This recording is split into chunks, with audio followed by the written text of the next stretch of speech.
INEC says preparations for rescheduled elections are at appreciable level. All issues relating to the delivery of materials were identified and virtually addressed. Ballot papers, result sheets, and a host of non-sensitive materials are now in location across of the Federation and the Federal Capital Territory.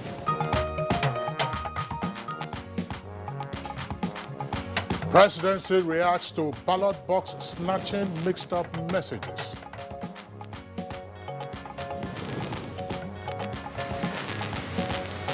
Youth reorientation and mind rechanneling as panacea to national security.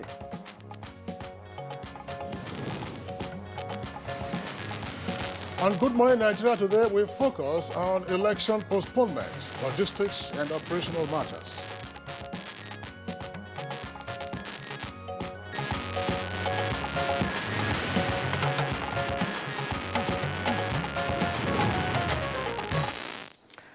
All right, since the electoral umpire, INEC, took the nation unawares with the postponement of the presidential and National Assembly elections, there have been a flurry of comments, analysis, and commentaries.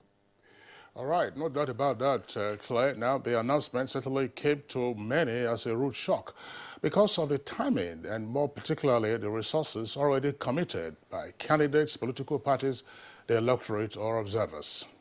Of course, one of the main reasons given by the chairman for the postponement of the scheduled elections was that of logistics and operational challenges.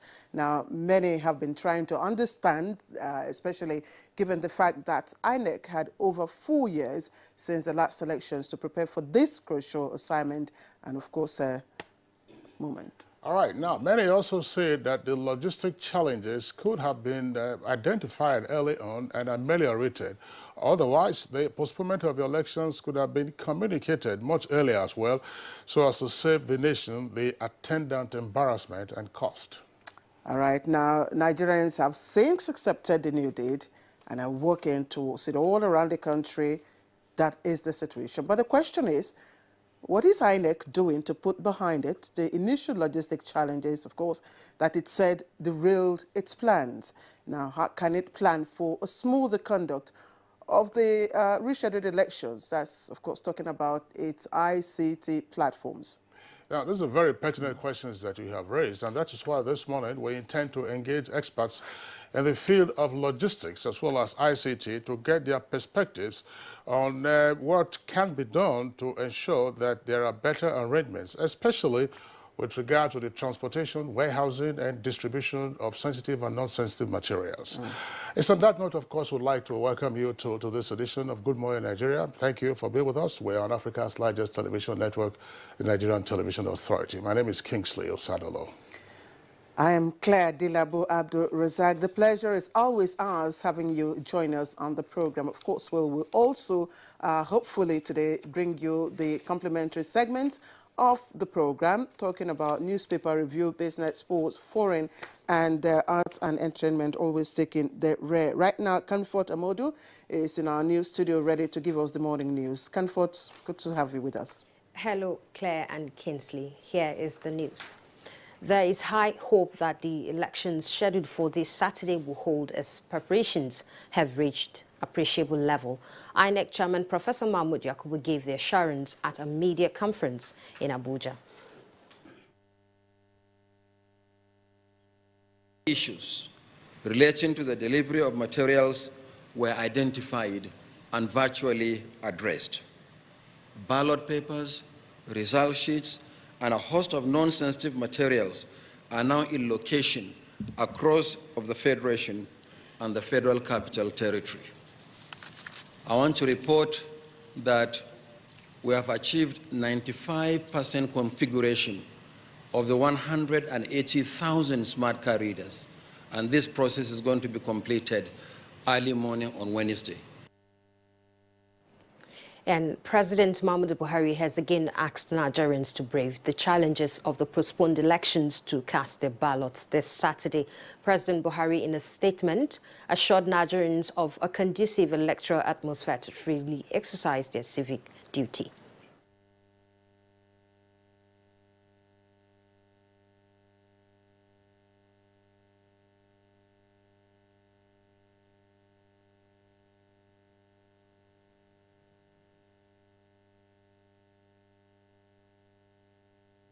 must not be dampened.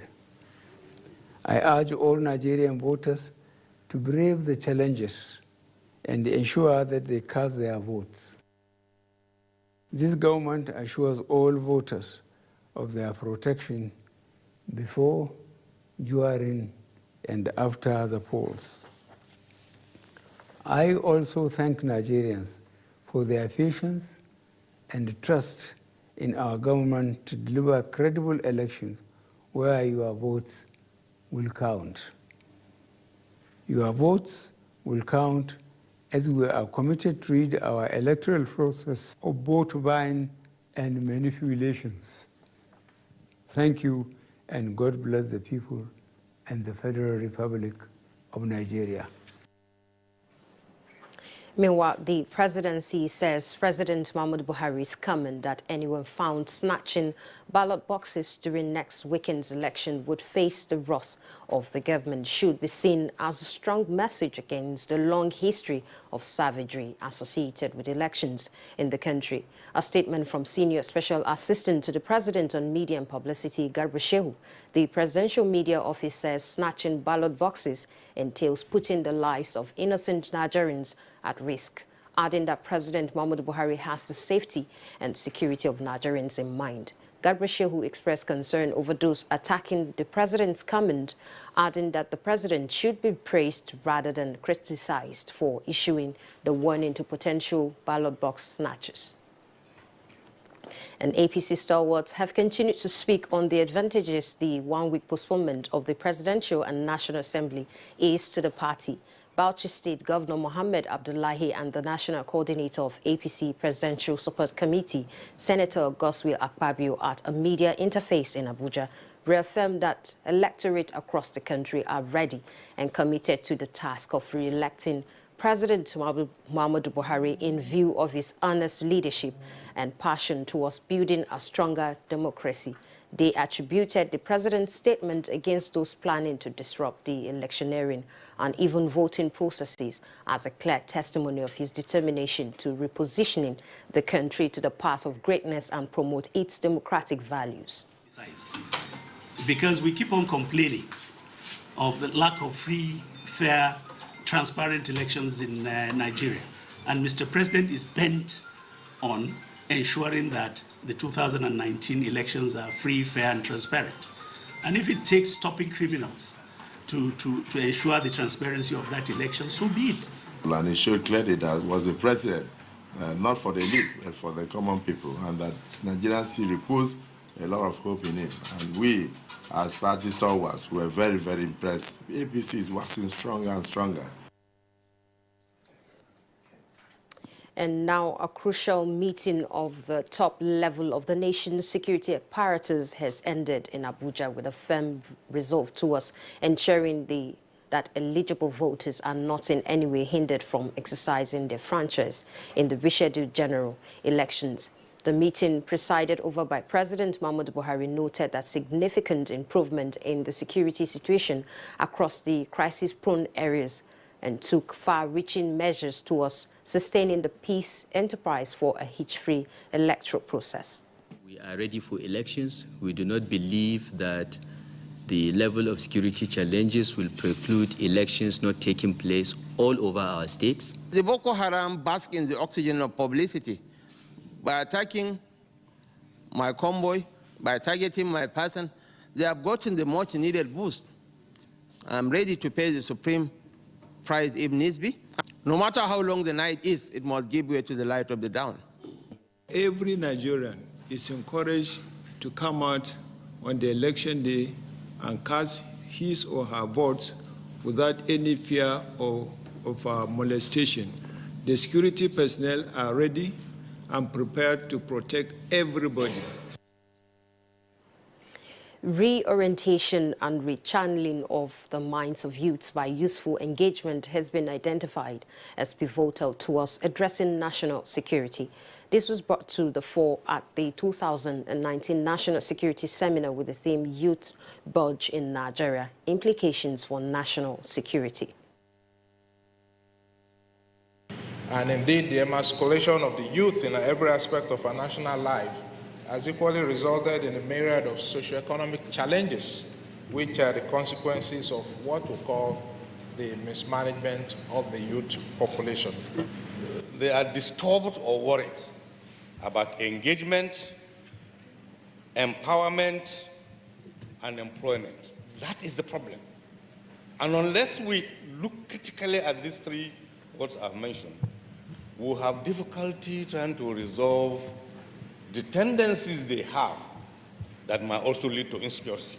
Youth in themselves could be very useful in national development. And Nigeria is blessed that we have youth in a large population of youth that could develop our economy. The seminar is to come up with recommendations that will be presented for adoption by policymakers for implementation to address youth restiveness and crime in the country. And as part of its renewed commitment to conduct free and fair elections, all staff of the Independent National Electoral Commission who will participate in the 2019 general elections have taken an oath of neutrality.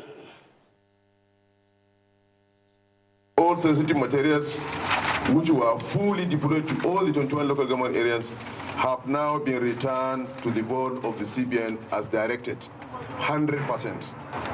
INEC shall endeavor to conduct the 2019 general election in the most efficient and professional manner based on global best practices. The People's Democratic Party has implored Nigerians to come out en masse and vote for the candidate of their choice in the rescheduled presidential election. This was the unanimous call of the national chairman Uche Secondus and the presidential candidate Atiku Abubakar at the party's 84th National Executive Committee's meeting in Abuja. We believe in PDP, that we are law-abiding, we know the law, the Constitution is there. And that wraps up the news segment. The program continues shortly. Good morning.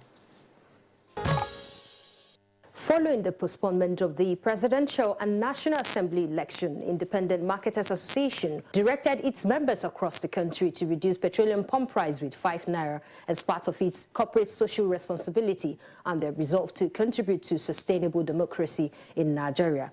Instead of them to sell 145 naira per litre, to bring it down to 140 between today, Wednesday, Thursday, Friday. At least to encourage people to go back again en masse to exercise their own franchise. And they are reducing the money of fuel. We are buying it for 145 naira. Now it came down for 140. I think this improvement, I think step by step make a long journey. I think we are expecting the government again to try. Again, I reduce from that 140 to 120. And in other business developments, the 2019 January price watch for some selected food items released by the National Bureau of Statistics indicate that 1 kilogram of tomato decreased by 2.39% year-on-year to 265.49 naira in January. A dozen of agric eggs medium size increased year-on-year by 7.49% and 0.62% month-on-month to 469.85 naira in January 2019 from 466.97 naira in December 2018, while the average price of one egg increased year-on-year by 8.58% and decreased month-on-month by minus 0.93% to 42.18 naira in January 2019 from 42.58 naira in December 2008. The average price of 1 kilogram of tomato decreased year-on-year by minus 2.39% and month-on-month by 2.22% to 265.49 in January 2019 from 271.51 naira in December 2018. Meanwhile, the average price of 1 kilogram of rice increased year-on-year by 1.46% and decreased month-on-month by -1.22% to 366.04 naira in January 2019 from 370.57 naira in November last year. And the average price of 1 kilogram of yam tuber decreased year-on-year by -6.75% and month-on-month by -0.68% to 211.21 naira in January 2019 from the 212.65 naira in December 2018. In relation to this, some traders gave a situation report on some of the commodities in the market. The price for the market increased. Before, I'm selling frozen food. Even a carton of chicken, we were buying Orobohad, 10,000. But now a carton is 13,000. To know that there's big difference.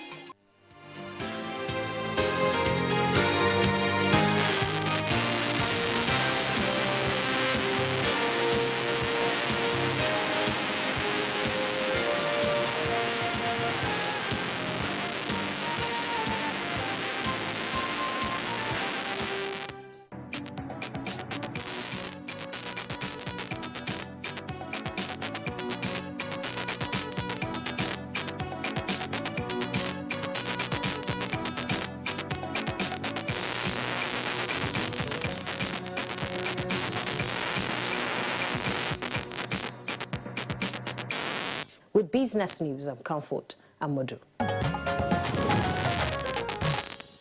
Thank you very much, Comfort, for the update on business. Next on the program is Newspaper Review.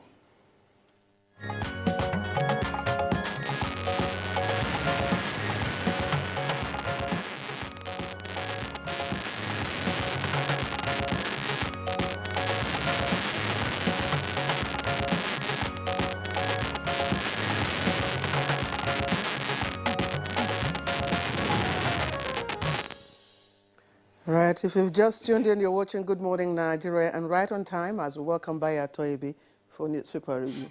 Bayo, good morning. Good morning, Claire. Good morning, Kingsley. Good morning, Nigeria. Okay, well, let's begin with the Daily Trust newspaper. Daily Trust, from top to bottom, says Kajuru killings. That's the kicker. El-Rufai posts death toll at 130. That's on page 4 in greater detail. Bama is proof of source of $8.4 million insufficient. That's an ongoing trial. It is on page 7. GDP growth reflects exchange rate stability. And a lead story, according to the paper, is exclusive, saying why Saturday's election failed. And the story continues right up on page 5, with 3 riders, INEC ready for February 23rd. Already there, it's in quotes. And materials arrive in all states, card readers ready to go. You can see the INEC chairman and some of the election observers yesterday in Abuja. And right at the foot of the front page of Daily Trust, Dapchi parents and students pray and weep for Leah Sharibu, page 4. Atiku, that's the kicker, APC INEC plotting to manipulate card readers. And Ghana expels 723 Nigerians over prostitution and cybercrime. Right, Claire. All right, Nigerian Tribune says, has the caption 95% of card readers configured, ballot papers, result sheets now in states. That's coming from INEC chairman. And there's a rider there that says, ballot box snatchers should be dealt with according to Electoral Act. No INEC staff in DSS custody, page 10. You can find the details of that. And also similar reports on the front page of the Nigerian Pilot. We are prepared, says INEC chair, details of that on page 4. And a number of riders there insist Commission will act in line with Electoral Act. Voters and ad hoc staff will be fully protected. No third party involved in configuration of smart card readers debunks rumors that INEC officials were arrested. Bayo. Right. Let's start from the human interest angle. It was a year by yesterday when the terrorist group raided Government Science Technical College, Dapchi. Students of that college yesterday gathered in prayer session to pray for their schoolmates still held by the insurgents for refusing to renounce her faith. Amid tears, they cried and prayed in the Christian and Muslim way, praying for her release soon. Secretary to the Parent Teacher Association, Kachala Bukar, said fasting and special prayers were held to seek divine intervention, and especially so to remind the world about the poor girl. At the home of Mr. Sharibu and Rebecca Sharibu, prayers were also held, and the parents were said to be away at Adamawa. But an aunt to the still being held girl, her aunt Helakumi Manasseh, asked that the negotiations for her niece's release should be taken the more seriously. On the story of Kajuru that Kingsley read earlier on, the governor of Kaduna State has clarified that 130 persons were killed in villages in Kajuru. Governor El Rufai declared that as governor of the state, I will be irresponsible to stand before the media and say something has happened that has not happened. It may be recalled that the governor last Friday said 66 people were killed in 8 Maro settlements in Kajuru. Among those killed were 22 children and 12 women. The violent incident and election atrocity fusion center, VIAFOG, said it contacted residents and community leaders in Kajuru and also transed all possible sources. And they claimed that they said the 2 additional fact-finding missions were sent to verify the claims, and they concluded that, sadly, the alleged attack and killing claimed by the governor did not occur. And there are indications that government had actually attacked an Ungwambarde and Adara community, and the following attack on Friday was indeed reprisal for that attack. And he says, as a governor, I receive security briefing every morning, and I work on that basis. Anyone who wants to contradict what I have said should have superior information. He said, the first said that I lied. Then they said it didn't happen. And then they started saying the number is not as announced. The Commissioner of Police for Kaduna State, Ahmed Abdurrahman, says 11 suspects have been arrested, and the governor has vowed that all those arrested will be brought to justice. Meanwhile, the President Muhammadu Buhari yesterday held a closed-door meeting with security chief. It was attended by the Minister of Defense, the Chief of Defense Staff, Service Chiefs, Directors General of DSS and National Intelligence Agency, as well as the Inspector General of Police and the Secretary to the Government of the Federation. Also in attendance were governors of Adamawa, Borno, and Kaduna State. Some papers report that the meeting was to appraise security situations, particularly in states that have been perceived as flashpoints that could hamper smooth conduct of the polls. The Acting Inspector General of Police, who provided brief after the meeting, said that the security agencies have resolved to provide further security so that every electorate will come out and cast their vote without molestation. The security personnel are ready and prepared to protect everybody. And he warned, ballot snatching, vote buying, and thuggery will not be condoned. Anyone planning to use thug should have a rethink. All right, Bayo, let's take a look at the Leadership newspaper. Leadership, banking sector credit rises by 2.9% to 15 trillion naira. And below that, America cannot crush us, says Huawei. It is on page 6. Stop overheating the polity, INEC warns politicians. With 2 riders, denies arrest of staff by security agents, and presidency and PDP bicker over President Buhari's order on riggers. President Buhari meets service chiefs and governors in Villa and perfects security arrangements for polls. That's the rider to that headline. And then right at the foot of the page, atop the strip advert, they have the Kajuru where death toll rising to 130 according to El Rufai is there. Boko Haram, I'm ready to pay the supreme price. That's according to Borno governor. Appeal Court sacks Balogun Fulani's Kwara APC ESCO. That's on page 8. And Leah Sharibu's father decries daughter's 365 days in captivity. Page 6. And on page 27, Ogun killing. Customs detains 4 officers. That's on page 27 once again. Bayo. Yes. The Independent National Electoral Commission says it has resolved to conduct a free and fair election and they assure everybody that the election will be credible. At a World Press Conference, chairman of the commission, Professor Mahmoud Yakubu, assured that all materials meant for Saturday's polls have been distributed. He also said 95% of car readers, 180,000 in them, has been reconfigured, and the 5% that is left will be configured, completed by Wednesday, that is today. As part of his confidence building to all stakeholders, he clarified no INEC official or commissioner has been arrested. He, however, enjoined politicians to desist from making inciting statements. He said, stop overheating the polity. The lifting of the ban on campaign was not a license for spewing incendiary comments. He enjoined politicians to play the game by the rules and no matter their grievances.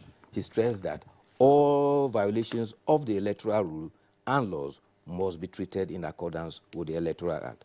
There will be a daily briefing on the situation every day. This is the measures that is to be taken by INEC to continue to boost confidence. Meanwhile, there are claims and counterclaims, and it refers to the alarm that the INEC chairman has raised. The leading political party, APC, and PDP are engaging in claims and counterclaims. The presidential candidate of the People's Democratic Party alleges that the ruling party has trained hackers in China to hack smart card readers. The APC is also not left behind. It is demanding the removal of the resident electoral commissioner for Abia, Akwa Ibom, and Cross River on the allegations that they are working in cohort with a main opposition to rig elections in the favor of, in their favor. The danger here is if the two leading parties are deliberately undermining the integrity of the election even before it comes out. And that does not all go well. And I think in consonance with the peace accords they signed, they should all now concentrate on their campaign, what they intend to do, and convince people to come out and vote. Because this kind of comments will tend to intimidate and frighten even the electors. All right, Bayo, thanks. I'm just wondering, what are the issues in the campaign or in the elections? Do we still remember the issues? Yes. If we were to proceed on this basis right up until Friday, Saturday, I'm sure voters will be asking themselves when they get into the polling booth, say, look, okay, what were the issues one more time? So what am I going to vote for? Yeah, because everything, of course, has been beclouded by, as you said, personal attacks and then the lingering concerns over the fiasco attending the takeoff of the elections last Saturday. All right, Bayo, thank you very much for being with us. We hope that the parties will return to the core issues in their campaigns and therefore proper messaging to the electorate. See you tomorrow. See you tomorrow. Okay, it's Good Morning Nigeria. We'll take a short break now. When we return, of course, we'll be getting ahead and discussing the issues of logistics and ICT with regard to the elections. Following a careful review of the implementation of its logistics and operational plan and the determination to conduct free, fair, and credible elections, the Commission came to the conclusion that proceeding with the election as scheduled is no longer feasible. Consequently, the Commission has decided to reschedule the presidential and National Assembly elections to Saturday, 23rd February 2019. Furthermore, the Governorship, State House of Assembly, and Federal Capital Territory Area Council elections are rescheduled to Saturday, 9th March 2019. This will afford the Commission the opportunity to address identified challenges in order to maintain the quality of our elections.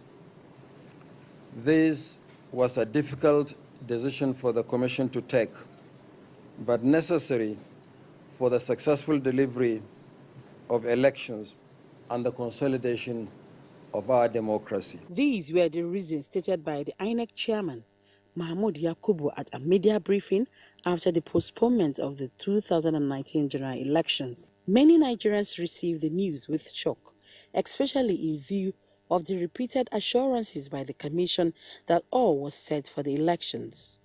Announcing the postponement of elections barely hours to the commencement of the voting process is not new in Nigeria, particularly since 2011. In some cases, such pronouncements come after the process has even commenced. Since 2011, INEC has blamed the postponement of elections on logistic issues, which is critical and also an impeding factor in conducting a free, fair and credible elections. The Commission, however, says it has successfully conducted 195 reruns and off-season election across the country since the last election in 2015, even though such reruns cannot be compared to the proper general elections. Many Nigerians lauded INEC for the steps taken to address some of the problems identified to avoid disenfranchising eligible voters.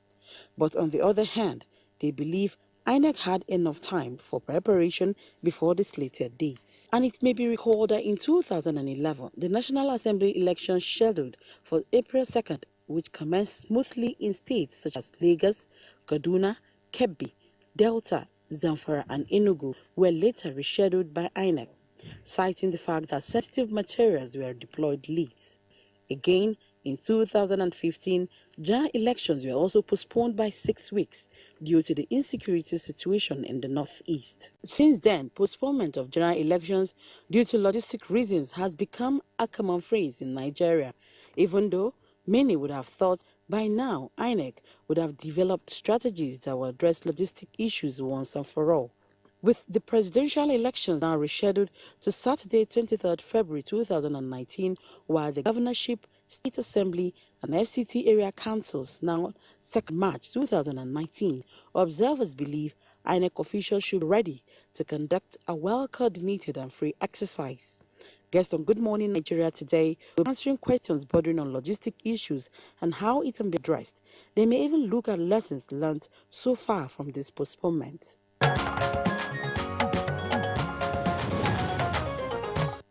All right, joining us in the studios now to discuss this issue in further detail, would like to first welcome Mani Ochubojo. He's a lawyer and a transport consultant. Mani, pleasure to have you again on Good Morning Nigeria. Thank you very much, Kinsley. Okay. Also here with us in the studios is Ahmed Mustafa Yahuza.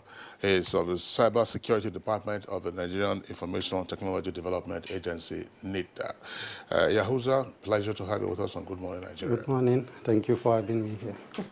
Yahuza reminds me of something, Kingsley. Good to have you, Mr. Yahuza. But let me welcome, of course, an ICT expert, Abdul Hakim Ajijola.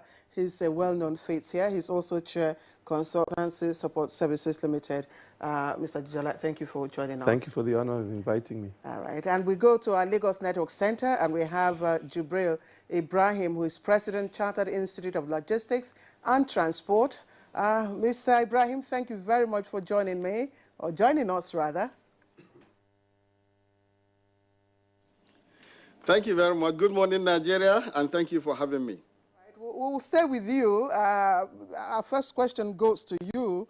We know just before we came on air, we were talking about precedents that have been set, but can you give us a sense of understanding, just for starters, what is the nature of a logistic challenge that could elude a whole electoral umpire, electoral body, INEC, for 4 years or even few months, but so critical that it compelled postponement of an election even at 2 a.m. on election day? Thank you. For starters, I think I would start by saying that elections are about the most important activities you can have in any democracy. And having said that, we will all understand that logistics can mar or make any election. And for that reason, we must be able to look at the whole gamut of the logistics value chain as we conduct elections in this country.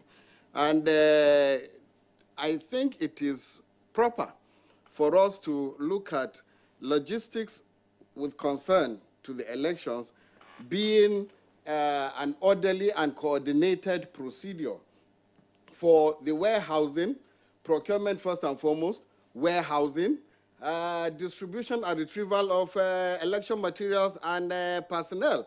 And for you to be able to do that successfully, you must base your logistics on 4 cardinal points. And these points start with the planning, careful planning. You must go into some systematic coordination of the logistics system and processes. And then, of course, the careful implementation stage. And finally, you must put in place effective and strict control measures.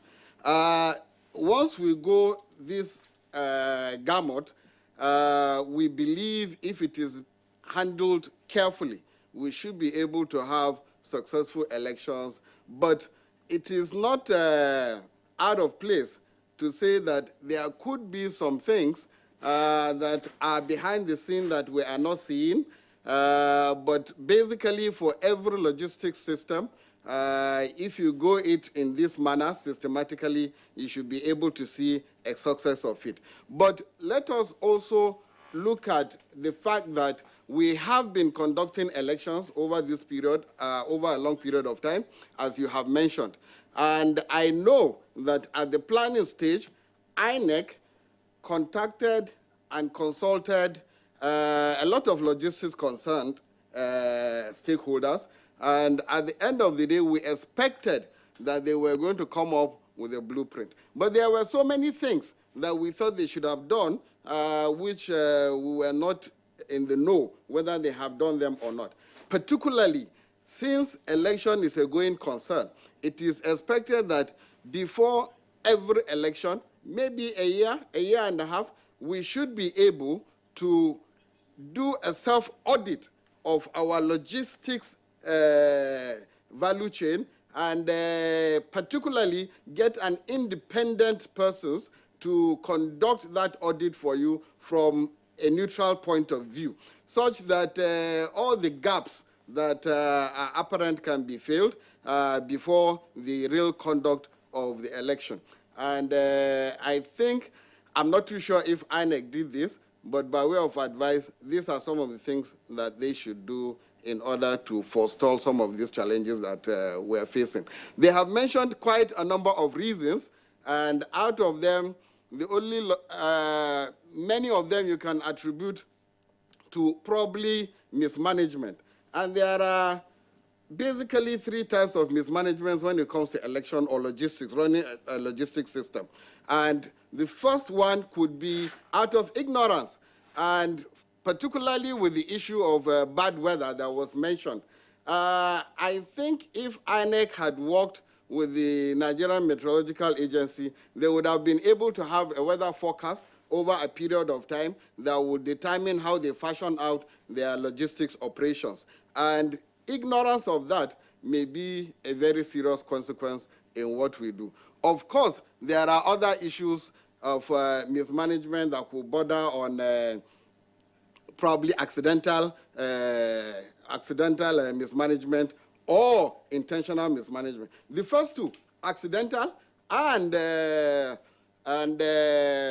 first one I mentioned, could be managed. But when you have intentional mismanagement, that is very difficult to manage with, and contingency arrangements should be able to address those issues. Let me stop here for now. All right, Jibril Ibrahim, thank you very much. We'll return to you to drill further into the points that you have indicated. But let's come back to our Abuja studios. Mani Ochuboju, give us a sense of what occurred to you when you heard that the chief reason for the shift in the polls had to do with the logistic nightmare that INEC now found itself. Kingsley, it was a shock and a deeply embarrassing situation for the entire country, as it were.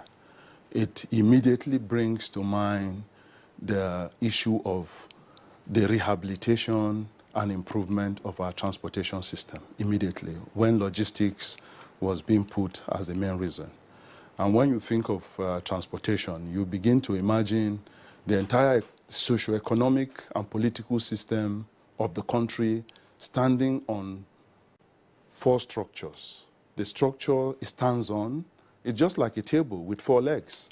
Is your transportation. Those legs are your transportation.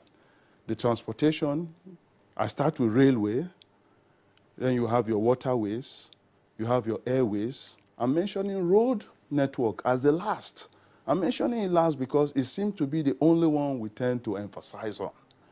And when any of these 4 legs or structures that the entire political, socio-economic system stands on is crippled, it will invariably impact on the superstructure, on the processes, on our movement, on the growth, improvement of the other systems built on it. And in our case, in Nigeria, when the reason being given for the cancellation of election is logistics, it brings to the forefront the issue of the crippled railway system in Nigeria, the issue of the crippled waterway system in Nigeria. And Kingsley, we've had calls to discuss those issues here before. Now, when you have a structure that is crippled on 2 fronts, it will invariably impact on its mobility, on its efficiency, on its growth, and even its aspiration to be the giant of Africa. And in this instance, the crippled infrastructure has exposed us to international disgrace, as it were. That's one point. The second point is that listening to the INEC chairman and giving reasons for the cancellation, talking about operational and logistical reasons. My instinct as a lawyer is that, no, they are not legally tenable. You don't give reasons for your inefficiency, for your incompetence, for cancelling an election. A national election, the entire eyes of the entire world are on Nigeria. You don't do that. Furthermore, he even in his speech agreed that, oh, no, I have enough resources. You have enough resources. If you have enough resources, and enough for security reasons, then you must be able to provide for logistics, howsoever difficult they are. Now, I will avoid repeating some of the brilliant analysis of Jibril in Lagos. I'll keep to other aspects so that we'll have a more balanced conversation here. Okay, let's bring in Ajijola. Ajijola, you know, when we hear logistics, of course, the first place our minds go to is, you know, movement, transport, and all that. But within the context of election and the electoral process, can you give us, you know, a sense of understanding of what logistics entail? With these 2 logistics gurus, I think that might be a difficult call. But, you know, let's understand its background. Really, it's a military science. And really, it's all about handling and details of an operation, be it a military operation, be it a voting operation. And if I may digress a little bit, I think too many of us forget that the electoral process is not just voting. There are a whole series of things. And I think for me, as a Nigerian, my most critical concern that I think the public should have is, do we have confidence in the process? And will the winners and the losers have confidence that the process was relatively, or let's just say free and fair to a reasonable extent? And I think this is the key takeaway that we must think about. In addition to this, I think as a society, we have to be far more tolerant of failure, but not tolerant of incompetence. They are different. Things happen, things don't work sometimes, despite your best efforts and your best intentions. But if there's incompetence, that has to be dealt with. Now, I think also that we are in the heat of the moment. So this may not be the time really to unduly task INEC. You know, the horse is already out. We have to get this thing home. So let's get this election done. But after the election, I think, particularly starting with the chairman of INEC, he needs to ask his team 2 very fundamental questions. What did we do right? because not everything is a shambles. Not everything went wrong. Remember, this is a long process. And don't forget also that all of us have a collective responsibility in the challenge.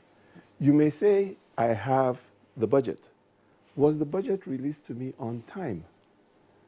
Those are the kind of questions. The second issue that the INEC chairman needs to ask his team is, what could we do better? Not what did we do wrong.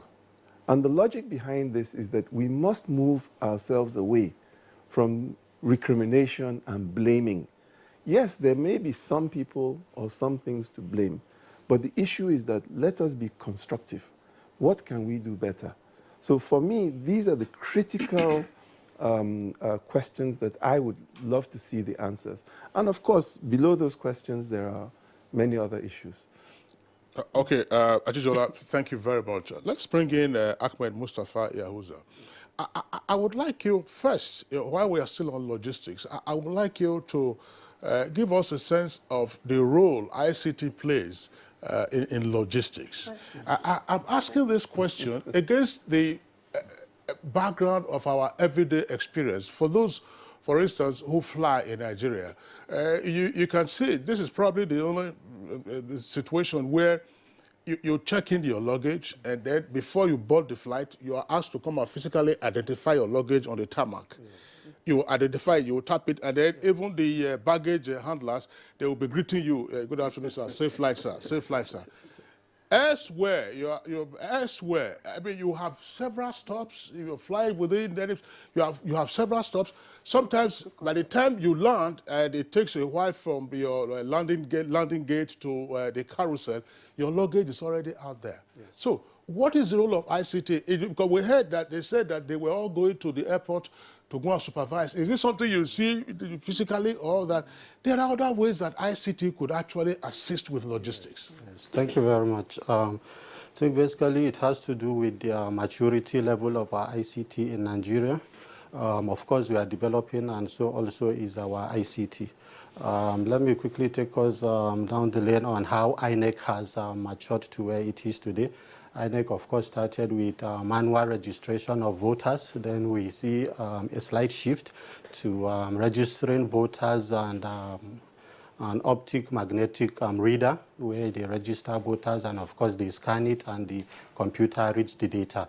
Then following it, we saw INEC using 2 fingerprints for biometric authentication, and of course the recent improvement of capturing the 10 fingers. So if you gradually look at this, there's a maturity part that we need to take to be able to give a seamless automated process. So considering the INEC election, we know where we want to be. That is fully automated. You being able to vote wherever you are, collation being done automatically. But as it is now, we are not there yet. So some of the challenges we have been faced has to do with where we are. Now at NIDA, we have foreseen where we want to go.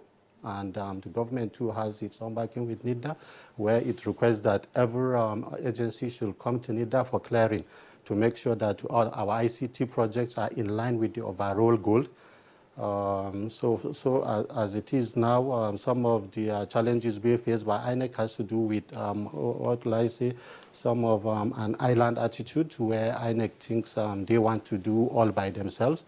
Of course, you'll agree with me, if it is biometric authentication, the best we have so far in Nigeria is BVN. And of course, if you look at that, a whole biometric is based on the authentication algorithm. BVN does 10 fingers, and of course that is good enough. And the failure rate is slightly less than 0.02 using BVN. But of course, INEC is rebuilding the wheel again by doing its own biometric capture. So in essence, what I'm saying is there has to be collaboration. If you have to delegate some other ministries that have mandates to do certain parts of your logistic issue, there's really no need you reinvent the wheel again. Well, yeah, also, thanks. But Ajijola, I would like you to also speak to this. You know, how much infusion of ICT could we have had for a large-scale operation such as the general elections with regard to logistics? Well, unfortunately, we are a bit blind because we don't actually know the degree of ICT deployed by INEC specifically for logistics. But coming back to the challenge that you painted with bags at the airport, I think this is a very good example of technology is not the problem. It's people. It's our culture. And we don't mean culture in terms of tradition, but our way of doing things, our attitude to things, our approach to things. So while technology has or presents a lot of opportunity for improvement, I want to caution us that it's not necessarily the panacea, because technology is developed by people, for people, and it's about people. So people are the common element. And unless and until we get certain aspects of our people right, in terms of our perceptions and culture, really there's a limit to what technology can do. But again, there have been many people who have raised the specter of, can we begin to look at e-voting? Can we begin to look at deploying voting machines? These are options that we do need to investigate. But again, many people approach these things with rose-colored glasses, thinking that we will just deploy, problem solved. It's not that simple. The technology itself, as Malam Ahmed has pointed out, not just in Nigeria, but around the world, has not sufficiently matured for the level of e-voting that people believe they want. People may point to some examples, but almost every one of those examples has had challenges that, after review, have actually undermined the outcome, which comes back to where I started, which was, do we have confidence in the process? So it doesn't matter whether the process is technology-driven, manually driven, but certainly if you say that you want to manage, I think, 120,600 plus polling units to get something there and back, clearly you need help. And that help is technology. And if I may just end on one thing that we all need to think about. There are organizations in Nigeria that can get liquid content only to the remotest village in Nigeria and get it back. That's logistics. How do they do it? There are lessons from this. Yes, just before we bring in Mr. Ibrahim, you talked about being blind to the degree of ICT deployed by INEC. For logistics. For logistics, yes. We know that, I mean, INEC has told us, look, we're using PVCs, we're using smart card readers. Can you give us? Yes. But that's for the election in terms of the voting, not necessarily for the logistics of getting the voting materials to wherever they need to go and back to basically the counting centers. What would you want to see? What would you love to have, certainly there needs to be a lot of systems that provide some kind of monitoring capabilities, evaluation capabilities. I think also that there needs to be systems that allow INEC to have a better insight, for example, into the time requirements. Because there are many a time that in Nigeria we are planning something and we say, oh, it takes a day to get something to Port Harcourt. Yes, it may. But this is Nigeria. Let's be realistic. Let's budget 3 days. So I think the logistics people will be able to address those kind of issues. Again, please let us understand, technology in of itself is merely a tool. It is getting the logistics process right that is the critical issue, in my opinion. All right, Abdul Hakim, thank you very much. Let's return again to the logistics gurus. That's Mani and Jibrin.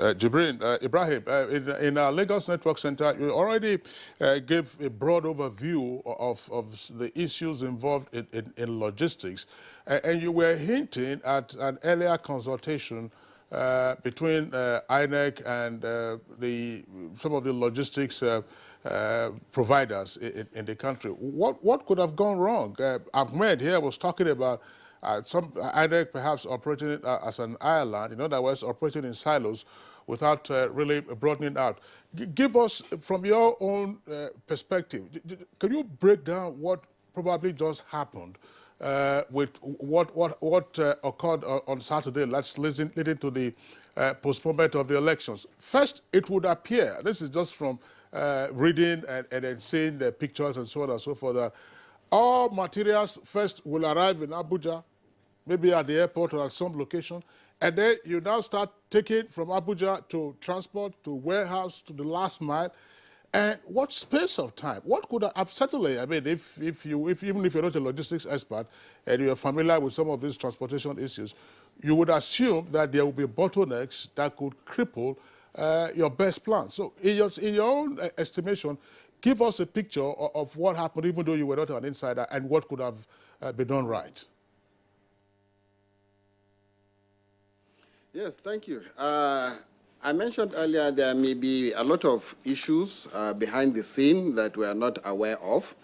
But basically, like my brother, the white-robed brother in the studio with you there said, there has to be lead time in whatever INEC is doing. You can't wait until the last minute expecting that you can always deliver. There may be bottlenecks, there may be issues of force majeure that may arise and things like that. And in fairness to INEC, I believed that after the consultation with the logistics concerns, they may have gone back to the drawing board. We are not privy to that. But after seeing that, I think we need to look at our peculiarities in the country. INEC is contending with a figure of about 80 million voters. And if you look at the space that they need to cover, that is the broad space of our polity, and of course, coupled with other things like Mani has mentioned, transport logistics. There is so much decay in our transport infrastructure that may not be able to support what the requirements are in the logistics arrangement for election in Nigeria. Of course, the security situation is also an issue. Now, having understood that we have these challenges on the ground, I have mentioned earlier, in the planning process, INEC must be transparent, because that is the only way they can have inputs of other organizations. Not only inviting people to a conference and their profile suggestions, and then that is the end of it. And I mentioned also earlier that auditing is key. They must have an audit scheme in place that would always appraise the situation at various times. And wherever they are derailing, they can come back on course. But you see, I also have the strong belief that INEC must infuse professionalism in their logistics value chain. I doubt if INEC has professional logisticians in their value chain as at now who can confidently handle these assignments for INEC. If they don't, like Yahuza said, Ahmed, it can be outsourced. You can engage professionals that can do this for you. This is a national assignment, and we're all Nigerians. We should be able to contribute positively to the success of any election in this country. Otherwise, these problems will continue to arise. And for you to come up at the last minute to say that you are going to postpone the election, that is a very, very expensive decision, which I believe if we had been more open at the beginning, maybe we would have been able to avoid that. Just still staying with you. Earlier on, you talked about accidental and intentional mismanagement of logistics, you know, within this context. Can you give us insights? Can you give us a picture of what you mean by these two terminologies? Now, accidental could be that by way of probably the INEC personnel are being careless, kind of, and then you end up truncating the logistics chain somewhere. And intentional could be that deliberate effort by individuals to truncate or sabotage the activities of INEC towards hosting the elections in Nigeria. And what I'm impressing is that INEC must bear these things in mind in order for them to forestall happenings in that regard.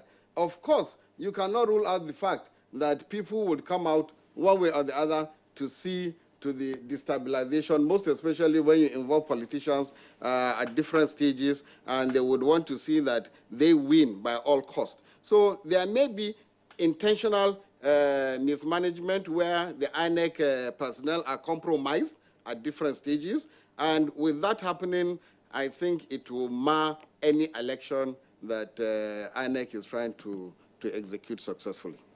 Okay, Jibrin, thanks a lot. We'll return to you subsequently. Let's come back to Mani Chugoju. Now, the trigger for all of this, of course, is the logistic snag that INEC got into, say, at the national level.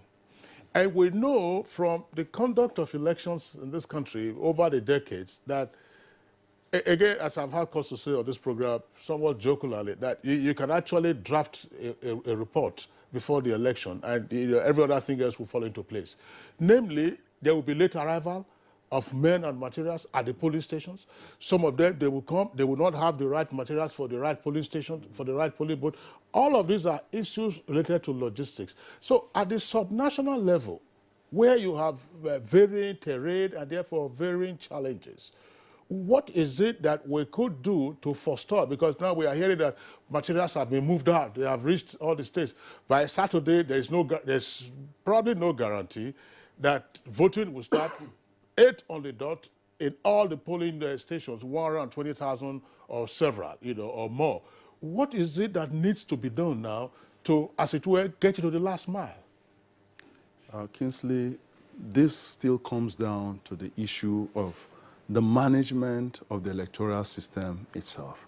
It is an ongoing historical problem for Nigeria, and it is just simply untenable that every other generation have been confronted with the utter failure of the management of the electoral system. In this instance, as in many instances, logistics is a recurring decima. On this occasion, we are being told it is even bad weather. Bad weather. You begin to ask yourself, is it tornado? Is it hurricane? Is it tsunami? What kind of weather were we besieged with? The simple thing every elementary school child knows in Nigeria is that we have Harmattan in the January-February season. Even that Harmattan, can some of our planes land? Can some of our helicopters land? Can they deploy military aircrafts when they are given almost unfettered access to any resource, any national resource that they need? Can some of our railway lines operate under Harmattan season? Can't we operate our waterways under Harmattan season? What is this bad weather? Listening to the INEC chairman, the more you see, the less you understand. The more you hear, the more you begin to disagree. The things he says and the reasons he gave to me are even, the more they get put into the political arena, they become like metaphysics. You don't believe it, like witchcraft. When you come at 2:30 a.m. to start making announcements, it's like voodoo. Why not during the daylight, where everybody will hear you and listen and give us 3 weeks notice and let everybody comprehend and reason with you? And to make matters worse, you don't even apologize. You use the wrong adjective, like I regret. That is so patronizing. It is a wrong adjective. It is insulting. But more importantly, it makes a caricature of you using the adjective, because it makes you look like somebody from the medieval era. But still on logistics, sir. Logistics is something that is easy when you have the resources for it. Pure water goes all over Nigeria. We have all these, what do you call it, multinational corporations, beverages distributing their wares, which is almost as heavy as INEC matters, materials nationwide, and they deliver it next day. We have FedEx operating in Nigeria. We have DHL operating in Nigeria. And they deliver next day, on time. And they track these things. They even give you tracking number that, look, log into your iPhone or BlackBerry, or you see the tracking of your equipment. Furthermore, sir, still on logistics, part of the problem is INEC self-inflicted. When you go and register 91 political parties, you tribalize the process. I respect multi-party system, but not multitude party system. When you have 91 parties, 91 means you have, if they were going to place all their candidates, you have over 23,000 candidates. You are printing 400 million ballot papers in one election, presidential alone.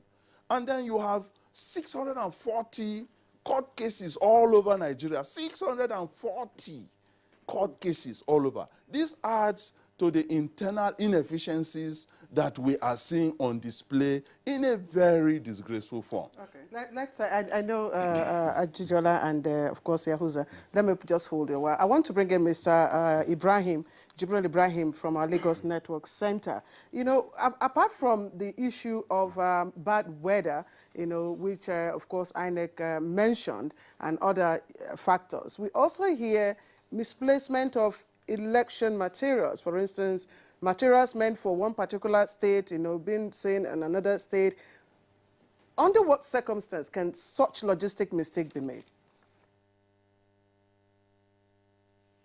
Yeah, thank you very much. I remember when we participated in the workshop that was organized by INEC for this election logistics, we had advised categorically on the steps to be taken, which covers the whole gamut of the logistics value chain, starting from procurement issues, warehousing and housing, marking of materials, how to stack election materials, how to distribute them, identifying personnel that are responsible for each kind of material, where they are headed to, and identifying and marking vehicles that are involved and things like that. I don't know how it was actually implemented, and the implementation, if you remember, I say, is a key stage of one of the cardinal pillars for the implementation of the election logistics.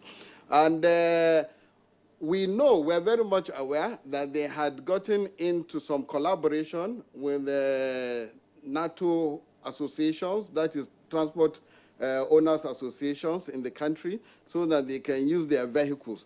But I'm not too sure how that is or was managed. And in the sense that even if you take a cluster of vehicles to deploy or to distribute your election materials, you must have a professional who is going to supervise and coordinate the movement of those vehicles. I understand as in some states, some of the drivers stood and said they were not going to proceed until they are paid and things like that. A lot of these things can bring delay if you do not put real core professionals to supervise and coordinate these things. But clearly, marking of materials, designation of personnel, marking of vehicles that would convey the materials, even designating and marking the delivery points and evacuation points, and in the reverse order for retrieval were the things that we discussed in that workshop. The implementation, I cannot say what really happened. And I think if they had followed the advice, we would have gotten it right. Well, Jibril, I'm tempted to still stay with you because at the subnational level, dealing with the last mile delivery, and therefore the commencement of voter accreditation and voting, because those are some of the challenges that you find usually at the polling station where materials and personnel arrive late. What can be done? All this arrangement of, you know, getting in touch with some associations and perhaps the absence of professional experts in logistics. What would you advise now? Because I'm sure that persons will just be waiting for the next excuse on Saturday, you know, before something begins to happen. Like we mentioned earlier, there must be lead time. INEC must go into lead time in distribution of these materials. And by the time they get to sub-national levels, they must have designated areas, well-secured areas that they can warehouse these materials, not necessarily delivering them on the very day of the election. They should go closer to the polling stations. And the people, the personnel involved in this value chain must be trained to understand that there is need for efficiency in the way they conduct the distribution exercise down to the polling stations. And of course, where you have people who do not know how to handle this, you are bound to have these problems. But INEC must make sure that right from the national level down to the INEC official who will be handling the materials at state level and at local government levels and at polling units must have that basic training in order to understand the need to carry out logistics activities efficiently and not at their own time or their own pace. They must understand the importance. So attitudinal training is also something that they must imbibe in their personnel. Adejola, you wanted to raise a point. I think I'd like to build on the capacity building thread that Mr. Jibrin has touched on. But first of all, let's understand. Clearly, there's a tracking problem. Because if something for state X goes to state Y, clearly there's some kind of tracking problem. Now, having said that, Mr. Kingsley, I think you asked, what do we do? My thinking is that there are two things that we need to look at, or INEC needs to look at. One, ever before elections, the date comes up, they need to embark on drills. Remember, logistics, I said, was a military science. And how does the military deal with these things? They continuously go through drills. Because it is when you go through drills, you go through the process, you repeat the process, you find the flaws. So that would be my first area moving forward. The second area is that I believe that there is a need as a system, whether it's technology or otherwise, to vaccinate the system, if I may use the health example. How does vaccination work? You introduce basically some kind of organism that you don't like at a less potent form, and the body builds a resistance to it. So if you forgive me, I will give you an example from my profession. On February the 20th, this month, the Electoral Commission of Switzerland is embarking on a vaccination process for its electoral technology. And it goes from the 20th of February to the 2nd of March. What are they going to do? They are going to call hackers to come and try and penetrate the system, to break into it, to change things, to adjust things. And the reward ranges from $100 to $30,000. And the hacker, in order to get this reward, has to document what they've done, what the vulnerabilities are. It is when you do this, then you can now go back and re-engineer your system, whether it's manual or technological, to be better. And one of the challenges we have in this country, and it's not just INEC, it's across the board, is that we wait, for example, 4 years, then we bring it out of the cupboard, blow off the dust and say, let's deploy. No, you have to vaccinate in advance. You have to do these drills in advance. You will realize at some point, oh, something needs an update. Oh, yes, we updated it, but the update itself brings in another flaw. That's how you actually move your technology and your processes forward. All right. Abdul Hakim, thank you very much. The aspect of inoculation that you have raised, of course, that has to do more with ICT. We will come back to that aspect, especially the card reader, and what else needs to be done, considering the time lag that we now have versus what was supposed to have taken place on the 16th of this month. We'll take a short break now. When we return, we'll also take some of the tweets and then get back to our guests.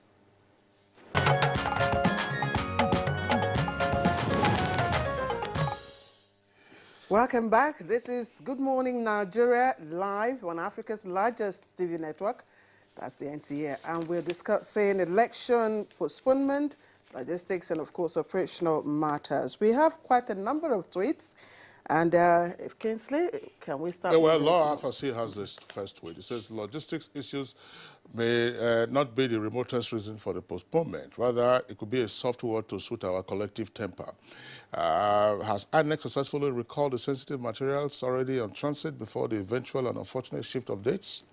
All right, Chris Simeon tweets, the logistic problems raised by INEC could have been avoided if its bosses truly understand what logistic operations involve in Nigeria and move election materials earlier than they did. Sadly, their decision to move materials late backfired, leading to bad publicity for them. And this is from a Twitter handle, Cure My Nation. INEC should use the opportunity of the postponement to resensitize their staff. And they should also enlighten them on the consequences that await anyone involved in electoral malpractice. This will make them sit up and do their work diligently. All right, another one again by Mike Anyakwo, and it's with the words, logistic problems were made popular by Professor Nwosu when he was electoral chairman. What happened during his tenure is now history. The same words had resurfaced again. INEC must do the job. The commission was well mobilized by both executive and National Assembly. Dele Jack Solomon has this tweet. Now, the legitimate questions Nigerians have asked include the following. At what point did it occur to INEC and its leadership that there were challenges of logistics? INEC has not yet offered satisfactory answers. It must now deliver to Nigerians credible elections on the 23rd of February and the 9th of March. And Festus Akiboyewa tweets, the transport problems Nigerians face daily are enough warning signs for INEC not to leave delivery of election materials late. Government at all levels must be committed to improving our transport infrastructure across the country to reduce logistic problems facing Nigerians. And Mohammed Satomi tweets, I saw on the NTA Maiduguri local news that sensitive and non-sensitive materials arrived in Maiduguri. It's now left to us to come out en masse on Saturday to vote for candidates of our choice. And Akejo Lagbaju tweets, logistic is a word we try to avoid in best management practice. Rather, we tend to break it down to various components for easy planning and execution. I'm sure INEC should have done this to make it easy for the planning of the rescheduled elections. And Jumai Tabak tweets, says, Nigerians pray Professor Mahmoud will block all those areas that will not allow INEC conduct free, fair, and credible elections. No more excuses. All right, those are the tweets. We thank you. Don't forget, we have a couple of more minutes to go, so keep your tweets coming, and the Twitter handle at NTAGMN. Let's bring in, of course, Mr. Yahuza, if I may, Kingsley. INEC chairman said to us yesterday that, of course, the commission has successfully reconfigured 95% of the smart cards. Now, what are your thoughts? Are we likely to have any issues with that? Yes, thank you very much. Well, quite okay. As you know, logistics too is not only transportation. It involves the deployment of ICT tools, the registration of voters, the collection, and then the transmission of data. Now, from what we have learned, the biometric, the voters authentication tool, which INEC has reconfigured, of course, I believe what they have just done is just to change the date so that collection of data and authentication will show the next upcoming election rather than the 16 that has passed. But close at NIDA, our business, of course, is IT. So, of course, we consider networking, cybersecurity, and the whole gamut of ICT.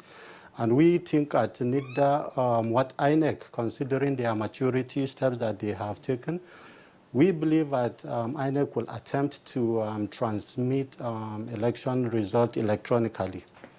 Now, the government has issued a couple of circulars from 2016, 2018, and of course, even a presidential directive that all MDAs should submit their projects to NIDA. This is because NIDA has an overview of ICT status of Nigeria, and we're in a better position to advise INEC on what we deem is the best possible method of transmission collection. Now, we are able to predict and look at INEC might attempt to transmit election result via SMS. And of course, we all know SMS is not secured. But of course, if all these projects have been submitted and need their prior time, we'll be able to advise accordingly. Now, INEC has reconfigured their voters' authentication card. Is okay, since, but we believe it can be done better because, as I earlier said, the authentication algorithm matters a lot, where you go with your fingerprint, you put, and you have a very minimal error rate. So if you look at your BVN, regardless of wherever you go, once you put your thumb, it comes out. So you can see their own authentication algorithm is a bit superior than what we believe INEC has deployed. And unfortunately, as we earlier said, the closed-door attitude of not trying to call other agencies. Of course, we all love Nigeria and we want the election to go as successfully as possible. And we believe that we can give our best technology-wise and advise accordingly to INEC. Okay, Yahuza, thanks. But still on ICT, this time on the smart card readers, Ajijola, there have been reports, in fact, right up on this morning when we were reading the papers and reviewing the stories, there have been all kinds of claims and counterclaims that, look, the smart card readers might be manipulated and so on and so forth. All of the allegations that would tend to impugn the integrity of the elections even before voting day. Are there necessary safeguards that should be in place now to ensure that right up to the smart card readers, because if the smart card reader fails or doesn't work, we are told there are no incident forms? Quick answer, I don't know. And I think this comes back to some of the issues Ahmed has raised. Really, there needs to be a little more openness in the process. We can only assume that in line with best practice, some of these things have been done. But having listened to Ahmed, having listened to the two logistics experts, one would actually raise some red flags. Has best practice been followed? Because, you know, when you enter an aircraft, to go back to your airport example, and you see water leaking from the, overhead baggage, maybe there's a problem with the AC, or you see the chair in tatters, if the part you see raises red flags, you worry about the part you cannot see. And this is, but if I may also just raise an issue that from one of the tweets, and I think this is very, very critical going forward for INEC and for anybody going to look into the issues at INEC. We really need to know, honestly and truly as a nation, who knew what, who knew it when, and what did they or did they not do about it. Because it is possible that the chairman himself might have been misinformed about the status of, the logistics preparedness. It is possible that the chairman might have been informed about the tracking challenges where certain materials have gone to the wrong place. But having said that, that is all the more reason you need to have this postmortem. You need to be able to know who knew what and when. That's fine. Thanks a lot. Mani, what we are hearing now about the movement of materials would appear to concern the national elections. That's to say the presidential, Senate, and House of Reps elections coming up now for the rescheduled date on the 23rd.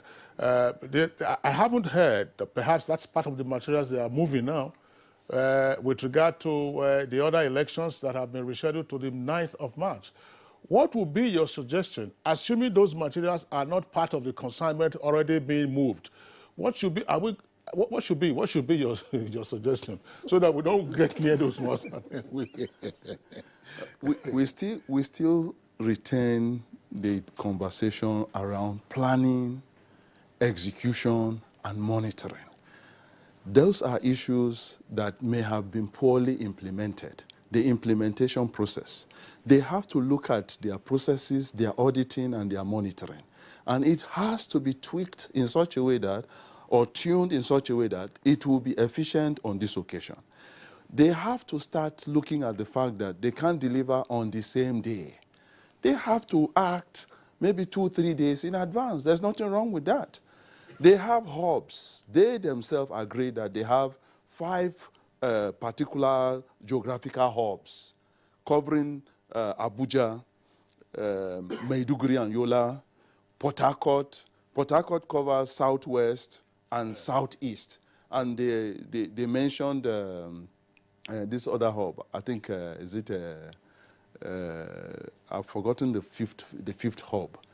That covers, I think, Kaduna also, that covers Kano, sorry. Kano is the 5th hub. Now, they have to place these things there in a geographical location that will be easy to redistribute. And the issue of redistribution is also sensitively a logistical matter. Yes, I agree with my brother Ajijola that it is like a military science that needs to be drilled, repeated, and sometimes, like he said, inoculated. Now, we've had clear cases of failure now. We've had clear cases of failure 2015. We had failures 2011. We have failures 2007. And going back, we've never had it right. And can't we get it right this time? Yes, this other Professor, no, the one, not Jega. Jega recovered from his wobbling and performed well. Chances are Mahmoud may recover and perform well. But we still insist that the issue of logistics are, I'm sorry to say, rather elementary, that they should not overlook. Elementary in the sense that you will move these materials, you move your personnel, you move ICT equipments to support them. These are issues that they should have dealt with days in advance, even weeks in advance. Besides, they have 4 years of planning anyway, and we have to stop this fire brigade method, whereby they do reruns, go to courts, do registration, and then 4 years later, they remember that we have to deliver materials the next day. That is not good enough. Importantly, in the INEC chairman's, one of his addresses, he was more or less beating his chest, showing how much hard work they have to do, register 84 voters. 84 million. 84 million voters, sorry. They have to deal with nearly 200,000 polling booths. They have, what do you call it, ballot papers in their hundreds of millions. Do you think he's overwhelmed? The point I'm trying to make there is not. India register about 840 million voters. You register 84 million voters, and you are making it look like you're doing such hard work. The geographical area Nigeria has to cover is less than 1 million square miles. India covers 3 million square miles. And then Mahmoud stands there making it look like, oh, he's doing such hard work. You're doing such hard work, but you admit in the preamble of your address that you're giving sufficient resources. If you're giving sufficient resources and you organize, you plan, you deploy them well, you monitor, you should be efficient, not inefficient. And when you are inefficient, you should please have the courtesy to apologize. He still has not apologized. He owes us one. Well, Mani, thanks. You're back again on this, but thanks. Let's return to Jibrin Ibrahim. Jibrin Ibrahim in Lagos. We're talking about what we know, and that I asked the question that it is probably the case that the sensitive and non-sensitive materials that are being moved around now concern the presidential and National Assembly elections. A good thing, they have a lead time of about 2 weeks, but we do know they are dealing with reverse logistics. After that, everybody, we're talking about results and comparing the results, and of course, plus all the noise you will hear about those who are defecting based on the outcome of the elections. What, in your opinion, ought to happen now? Yes, we know that there will be governorship elections in 29 states, but you're going to have elections in all the states of the Federation with regard to the state houses of assembly, and in particular also the FCT. Can we afford to get that wrong as well on the 9th of March? Not forget, as you mentioned, that we will have to also contend with the reverse logistics side of it, and that should not becloud INEC's line of thinking and implementing or executing the next elections that are coming up 2 weeks after. It would be wise for them to start the process now. Like Manny said, they have sub-stations in the various sub-regions of the country, and we are very much aware that they have, they use central bank votes to warehouse most of their sensitive materials. In fact, almost all their sensitive materials. And if they can distribute these materials in very good time to these central bank votes in every state, I believe in every state there is a central bank branch, so I believe if they can distribute them to the central bank branches in very good time, and then they will have to contend within good time with redistribution down to the local government levels and to the polling stations as at the time that the elections are going to hold. So we still have time now, and I believe if they start in good time, they should be able to succeed, and there shouldn't be any problem with regards to distributing the materials, both sensitive and non-sensitive.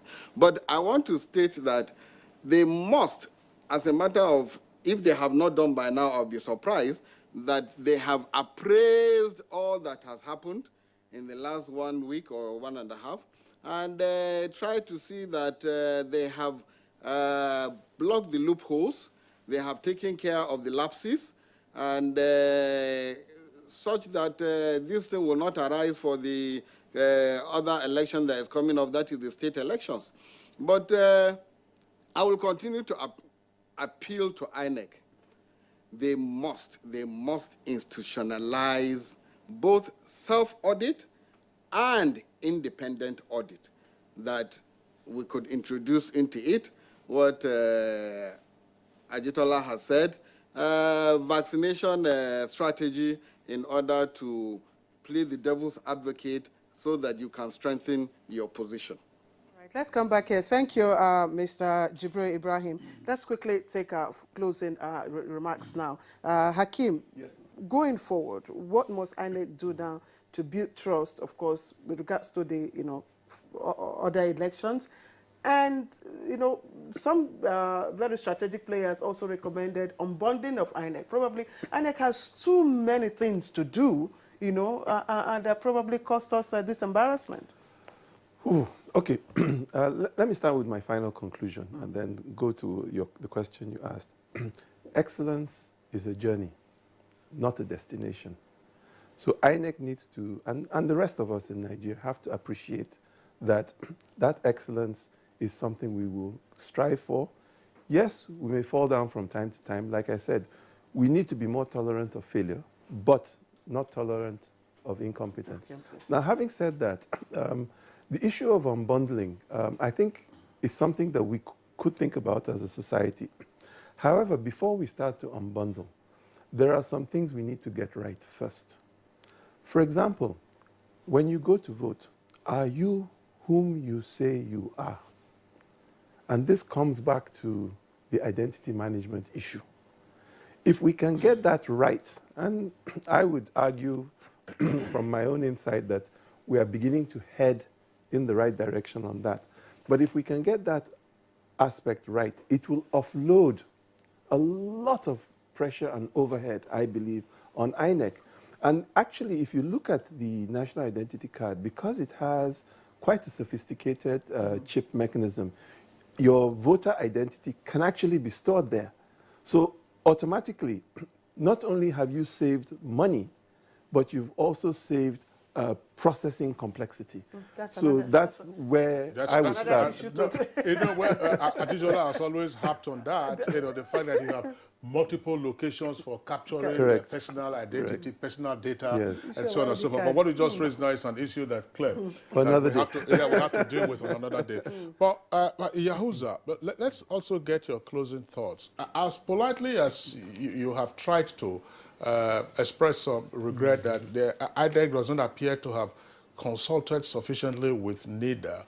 Is it necessarily the case, this is a political question, but is it necessarily the case that INEC is playing up its independence in the National Electoral Commission to the extent that even if there is in-country expertise, it shows it and then just goes on a tangent of its own? Yes, thank you very much. Now, let me just quickly join with what Mr. Jijala said on standardization. If you go to any of INEC's website, there is, mostly website, if you go, there is HTTPS. This shows you that communication is secured. But I tell you, check any INEC website, you'll see there's no HTTPS. Now, a case to worry is the voters registration identification website, where I go in, if I get your name, your age, which of course I can get from Google, as soon as I put it in, I'm going to get all your details, your polling unit, your VIN number, what have you. Now, on the issue of INEC independence, in my own opinion, INEC independence is on its own major function, which is the conducting of election, the registration of voters, and there are laid down rules on how you procure equipment. You are a government establishment. You are bound by government circulars. If government issues circulars, of course, you must respect circulars.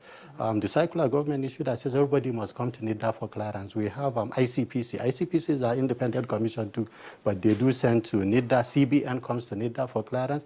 So we really fail to see where the independence of submitting yourself to standardization comes into play. Yeah, so I would like to close by saying that collaboration is the key. No one single entity can do it alone. Of course, if it is biometric, if it is security, if it is health, we all know where we need to fall back to. All right, Ahmed Mustafa Yahuza, I'd like to thank you, Head Computer Emergency Readiness and Response Team at the Nigerian Information Technology Development Agency, NIDA. Thank you very much. Let me also appreciate Abdul Hakim Ajijola, of course, who is a Chair Consultancy Support Services. Thank you very much. Thank you very much for joining us.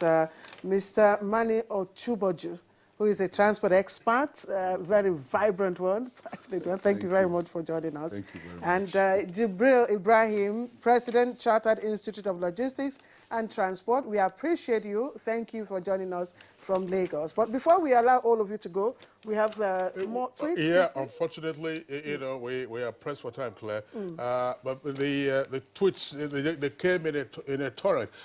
The tweets were delayed. I mean, what was happening? We were taking a cue from... Okay, let's quickly... We just acknowledge the names, Claire. Okay. Salihu Babayi tweeted... Ilya John Boboy, Sunday Michael Amakoji, one of our regulars. He said it was a shock of the decade. Yeah, that's right. Bankole Adesina, Sari Oyego, Shadrach Haruna, Mustafa Buka Kolo, Jumai Tabak, and of course, Awunuji Joshua, that's Metro, Cecilia Okurama, we already read one of hers. And of course, several others that are here would like to thank you for your tweets. Terry Abdul Karim Zekeri also had a tweet. And Claire? Yes, that's one very All right, one go from Bankole Adesina, and it's an interesting one. It says, NT appears to be basking in a new oxygen of life, especially in this political dispensation. Interestingly, positively impacting on his professional reportage and quality of discussion. He now tunes into NT, of course, this program regularly. Thank you, Bankole Adesina. All right, so that's it for us in our conversation segment today. We'd like to thank all our guests once again. Claire already signed them off. Let's go over now to our sports desk. The draw for the 2019 FIFA Under-20 World Cup will take place on Friday, February 24, in the city of Gdynia, Poland, with Nigeria's Flying Eagles among the 24 qualified teams that will know their group opponents. The biennial competition will be staged in 6 Polish cities from 23rd of May to 15th June 2019. The Flying Eagles are one of the 4 African countries that will compete for honors at Poland 2019. The other 3 are newly crowned continental champions Mali, Senegal and South Africa. Paul Aigbogun's men took 4th position at the just concluded Under-20 Africa Cup of Nations in Niger after losing to Mali in the semi-final and also lost in the 3rd place playoff to the Majita of South Africa. Aigbogun and his charges will look to become the 2nd African countries to win the FIFA Under-20 World Cup after Ghana, who won it in 2009. Right, that does it for us today. Don't forget, this program enjoys a repeat broadcast later today at 5 minutes past 5 on NTA News 24. We are on GoTV channel 46 and DSTV channel 419. 419, that's what she said on DSTV. My name is Kingsley Osadala. Thanking you for being with us on the program today. We're back tomorrow, same time, 7 o'clock in the morning.